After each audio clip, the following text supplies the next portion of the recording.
کتاب پر تبصرہ کرتے ہوئے میں نے لکھا ہے کہ عمومی طور پر لوگوں کے ذہن و دماغ میں یہ بات رہتی ہے کہ دین کے احکام پر عمل دشوار عمل ہے، اور یہ سوچ کر وہ لوگ عمل میں کوتاہی کے مرتکب ہوتے ہیں، اور جو لوگ اسلام سے دور ہیں وہ کسی ڈر سے قریب آنے سے ہچکچاتے ہیں۔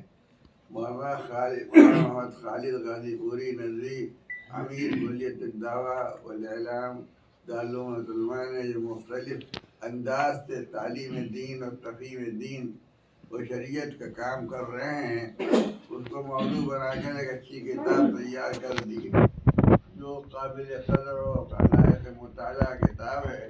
اس کتاب سے پہلے ان کے قلم سے کئی کتابیں سامنے آ چکی ہیں اور مختلف سیمیناروں کانفرنسوں میں اپنے مقالات کے ساتھ شریک ہوتے رہے ہیں، اور اپنی تقریروں اور خطابات کے ذریعے بھی ایک شناخت اور پہچان رکھتے ہیں۔ ان کی یہ علمی و دعوتی کوشش ایک مفید اچھی کوشش ہے۔ اللہ تعالیٰ سے دعا ہے کہ اس کا فائدہ عام و قبول ہو۔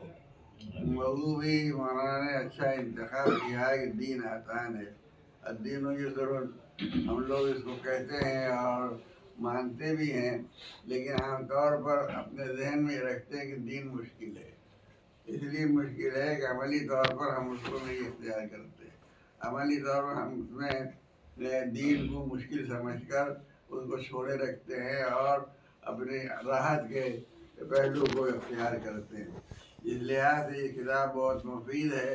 اس سے انہوں نے زندگی کے مختلف پہلوؤں کا تذکرہ کیا ہے، اور اس میں جو آسانی ہے، جو یسر ہے، اللہ تعالیٰ کی طرف سے حاصل ہے، اس کو بیان کیا ہے اور اس کی طرف توجہ دلائی ہے۔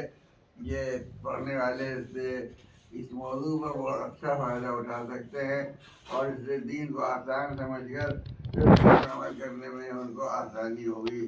اللہ تعالیٰ قبول فرمائے۔